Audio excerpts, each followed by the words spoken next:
El mundo era diferente hace 100 años, pero al igual que en la actualidad, había conflictos internacionales, políticos, enfermedades desconocidas y una serie de problemas que parecían no tener solución.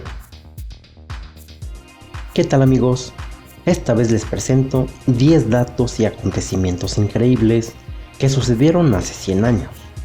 No pestañees, que el video se pondrá interesante.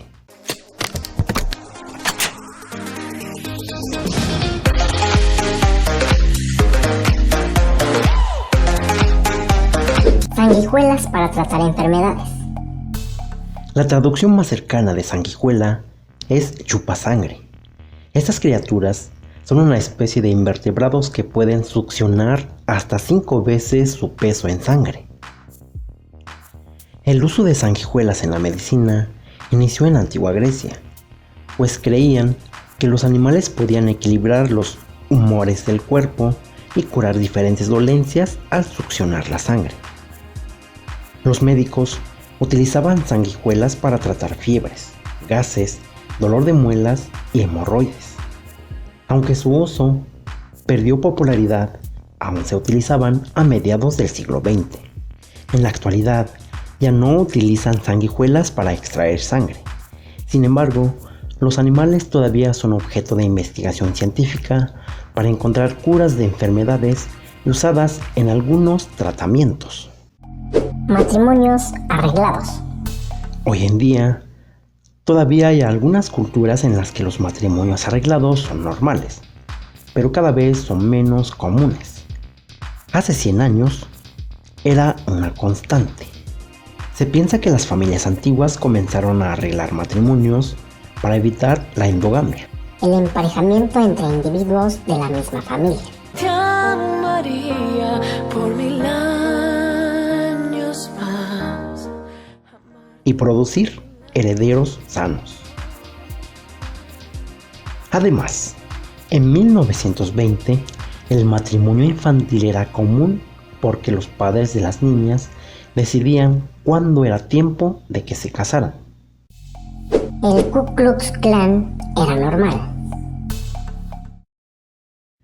Por si no sabes qué es el Ku Klux Klan, te lo explico rápidamente. Es el término adoptado por varias organizaciones de extrema derecha en los Estados Unidos, creadas en el siglo XIX, y promueven principalmente la supremacía de la raza blanca, el racismo y un largo etcétera. El Ku Klux Klan original se creó después de la Guerra Civil en Estados Unidos el 24 de diciembre de 1865. Lo fundaron 6 veteranos confederados de clase media y baja, molestos con la situación de su pueblo en los años de la postguerra. En 1920, la sociedad aceptaba abiertamente el Ku Klux Klan, con festivales, reuniones y presentaciones de bebés. Era patrocinador de autos de carrera y tenían equipos de béisbol. Además, los líderes de la comunidad racista aspiraban a cargos políticos y sus centros de reunión aparecían en el directorio telefónico. Se creía en la eugenesia. Los grupos racistas serán aceptados porque la eugenesia era considerada una rama científica y se volvió una ley en al menos 32 estados. La eugenesia era una teoría pseudocientífica en la que se creía que los humanos podían mejorar la especie con el racismo. No solo Hitler tenía esa idea, sino gobiernos de todo el mundo intentaron mejorar la raza de sus ciudadanos. Para lograrlo, existían leyes que no permitían el mestizaje entre ciudadanos caucásicos y personas de otro origen étnico consideradas poco aptas para mejorar la especie. Existía una persecución de ciudadanos latinos y asiáticos en Estados Unidos para esterilizarlos y evitar que contaminaran la raza. Solo me queda hacer una cosa en un momento así. Enfermedades mentales maltratadas. En la actualidad, todavía existen tabúes y desinformación respecto a las enfermedades mentales. Sin embargo, ahora hay maneras eficientes de diagnosticarlas y tratarlas. Hace un siglo estaba prohibido en Estados Unidos casarse con personas que presentaran síntomas de enfermedad mental, y algunas de ellas fueron esterilizadas debido a la aceptación de la eugenesia. La esquizofrenia era tratada con exceso de insulina que a la larga causaba daño cerebral en lugar de revertirlo. También se trataba a pacientes con enfermedades mentales con electrochoques que causaban convulsiones. Algunos fueron sometidos a extirpaciones de órganos para frenar la enfermedad. Además, algunos médicos asociaron la locura con las mujeres, pues si luchaban por sus derechos o hacían cosas que a los hombres no les gustaban, eran etiquetadas como enfermas mentales y enviadas a hospital por signos de locura. Medicina terrorífica para las mujeres. Las investigaciones médicas no eran muy avanzadas a principios del siglo XX, pero las mujeres fueron quienes padecieron la ignorancia masculina sobre la anatomía femenina y sus tratamientos. Además de ser excluidas en los ensayos de investigación médica, los doctores no sabían atender un parto de manera correcta. Según una publicación de The Wiki, existía un libro que daba instrucciones a los médicos para tratar a las mujeres a punto de tener hijos, y una de las sugerencias era bañarlas con una solución de ácido. ¡Ay, qué miedo! ¡Yo me voy! La ignorancia condujo a que las mujeres diagnosticadas con histeria fueran sometidas a masajes pélvicos para tranquilizarse. Años más tarde, se inventó un tratamiento electromecánico precursor de los juguetes sexuales de la actualidad. ¿Cómo se viajaba en México en 1920? En México, hacia 1920, la aviación civil apenas abría los ojos hacia la posibilidad de transportar pasajeros. En esa década, los aparatos voladores únicamente se usaban con fines militares o postales. Entonces, los viajeros de aquella época solo utilizaban medios de transporte terrestres para trasladarse, y una gran mayoría se servía del ferrocarril. La mayor concentración de rieles estaba en la Ciudad de México, donde había 5 estaciones de ferrocarril principales. De estas, partían enormes trenes que llegaban hasta el Bajío y el norte. Los fifís ya existían hace 100 años. ¿Qué? Wow, wow, wow, wow, wow, wow, wow. No se dice ¿qué? Se dice ¿mande? Aclararían las generaciones pasadas. La palabra fifí, aunque no es nueva, había caído en desuso. Había sido sustituida por nice. Hasta que llegó el presidente mexicano Andrés Manuel López Obrador y devolvió a la completa modernidad estas 2 sílabas que encierran mucha historia. Yo no inventé lo de fifí. Se usó para caracterizar a quienes se opusieron al presidente Madero. Los fifís fueron los que quemaron la casa de los Madero. Los fifís fueron los que hicieron una celebración en las calles cuando asesinaron atrozmente a Gustavo Madero, cuando los militares lo sacrificaron, que es una de las cosas más horrendas y vergonzosas que ha pasado en la historia de nuestro país.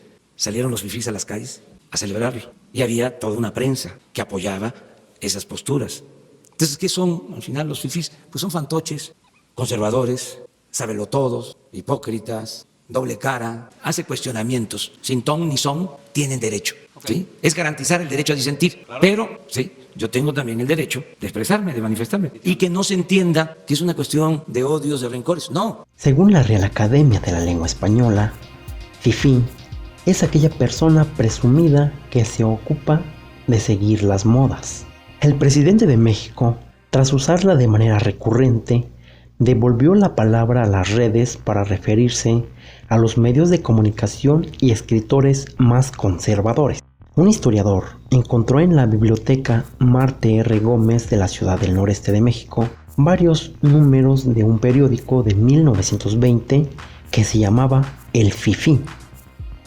Así es, la prensa fifí ya existía hace más de 100 años, mucho antes de que López Obrador la convirtiera en una de las palabras más buscadas en Google.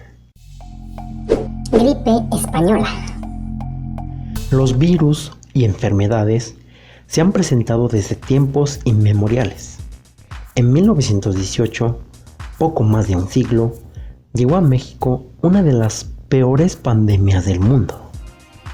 La llamada gripe española sigue siendo la mayor pandemia de la historia hasta ahora. La gripe se propagó rápido y mató a 25 millones de personas en los 6 primeros meses. Se han especulado diversas causas de la catástrofe a lo largo del último siglo. Historiadores y científicos han propuesto numerosas hipótesis referentes a su origen, alcance y consecuencias. Lo que se sabe es que la pandemia se descubrió en España, pero es poco posible que se haya originado en ese país. La pandemia adquirió su apodo debido a que en la Primera Guerra Mundial los países bélicos hacían todo lo posible por evitar dar ánimos a sus enemigos. Así que ni Alemania, Austria, Francia, Reino Unido y Estados Unidos quisieron hablar de la enfermedad. España, al ser neutral, no necesitaba ocultarla. En septiembre y octubre de 1918 llegó la gripe española a México y muchos periódicos del país reportaron día a día su avance y devastación que dejó en el territorio nacional. La enfermedad tuvo gran presencia al norte del país y el gobierno recurrió a medidas drásticas como el cierre de fronteras y el riego de calles con solución creolina, un potente desinfectante para evitar su propagación. El terremoto que sacudió hace 100 años a Veracruz y Puebla. La noche del 3 de enero de 1920, a las 10:25 p.m., ocurrió un sismo con magnitud de 6.4 grados, con epicentro ubicado cerca de la comunidad de Quimixtlán, Puebla, a unos kilómetros de Jalapa, Veracruz, y dejó más de 3,000 muertes y desaparecidos. El acontecimiento provocó pérdidas totales en bienes materiales, pueblos incomunicados y derrumbes de cerros. Los pueblos de Chilchota, Quimixtla y Saltillo de la Fragua, situados en la falda del Pico de Orizaba, fueron destruidos por los temblores. Días posteriores, continuaron diversas oscilaciones, un suceso desapercibido para la población de la Ciudad de México. Bueno amigos y amigas, hemos llegado al final del video. Si te gustó la información, dale me gusta y suscríbete al canal.